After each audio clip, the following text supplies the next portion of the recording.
اللهم صل على سيدنا ومولانا محمد اللہ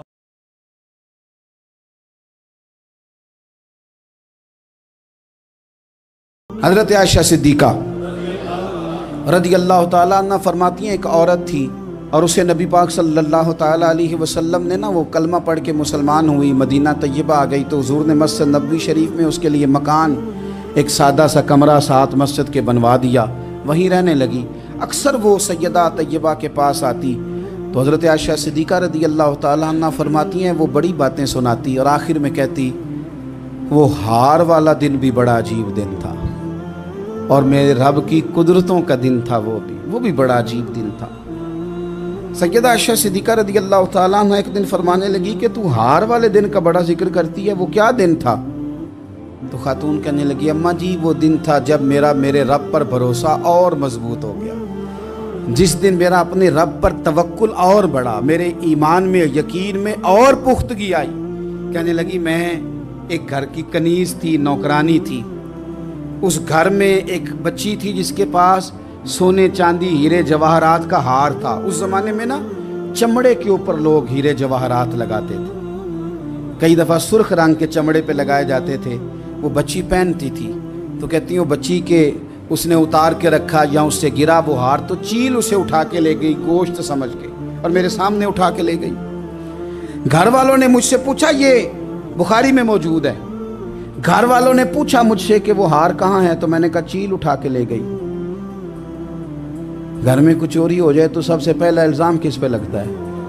ملازمین پہ۔ کہتے انہوں نے مجھے بڑا مارا، بڑی تکلیف تھی، حتیٰ کہ میری شرمگاہ تک کی تلاشی، میری عزت اتنی خراب کی میں بتا نہیں سکتی۔ میں نے اپنی زندگی میں ایک واقعہ دیکھا، ایک امیر گھر میں چوری ہو گئی، ملازم کو اتنا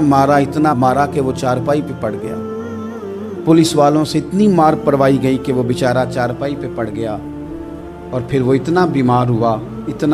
ہوا اور کچھ دنوں کے بعد پتہ چل گیا کہ چور تو اپنا بیٹا ہے ان کا، پھر اس کا انتقال ہو گیا۔ اب وہ سیٹھ صاحب اور گھر والے آ کے مرنے والے کے کان میں معافیاں مانگ رہے ہیں، کان میں۔ تو میں نے ان سے پھر کہا تھا کہ یہ تو اب چلا گیا ہے، تمہارا زور چلتا تھا تو تم نے قانون خریدا اور تم نے اسے جتنا ہو سکا تم نے اسے مار پڑوائی، تمہارے پاس جو عدالتیں تھیں تم نے وہاں کارروائی کی، اب ایک عدالت قیامت کے دن لگے گی۔ یہ کمزور تھا کچھ کر نہیں سکا۔ میرے نبی پاک صلی اللہ علیہ وسلم نے فرمایا سن لو، اگر سینگ والی بکری نے بغیر سینگ والی بکری کو تکلیف دی ہوگی تو قیامت کے دن اسے بھی بدلہ دینا پڑے گا کہ تیرے پاس سینگ تھے اور تو نے اسے مارا تھا۔ وہ خاتون عرض کرتی ہے سیدہ عائشہ کی خدمت میں کہ مجھے بڑا مارا، مجھے تکلیف دی، میں کہہ رہی تھی کہ میرے سامنے چیل لے گئی ہے پر وہ نہیں مان رہے تھے، اماں جی انہوں نے مجھے بڑا مارا۔ حضرت عائشہ صدیقہ کہتی ہیں پھر کیا ہوا؟ کہنے لگی اماں جی جب کوئی میرا مددگار نہ رہا، مجھے تکلیف دے رہے تھے، رسوا کر رہے تھے تو میں نے اپنے رب سے مدد چاہی، میرے رب کی طرف میں نے توجہ کی، میں نے کہا مالک اب تو ہی میرا مددگار ہے۔ کہتی ہے وہ مجھے مار رہے تھے تو وہ چیل جو ہار لے گئی تھی وہی لے کے واپس آ گئی اور ہمارے سروں کے قریب لا کے اس نے جب اس ہار کو پھینکا وہ مجھے چھوڑ کے سائیڈ پہ ہوئے، وہ میری بے گناہی جان گئے، لیکن آپ کو بتاؤں اس دن سے میرا اپنے رب پر یقین اور بڑھ گیا۔ مجھے سمجھ آ گئی کہ جب انسان پورا ٹوٹ جاتا ہے اور جب کوئی چاروں جانب اس کا مددگار نہیں ہوتا تو رب تو ہوتا ہے اللہ تو اس کا مددگار ہوتا ہے وہ تو پھر اپنے اس بندے کی مدد کرتا ہے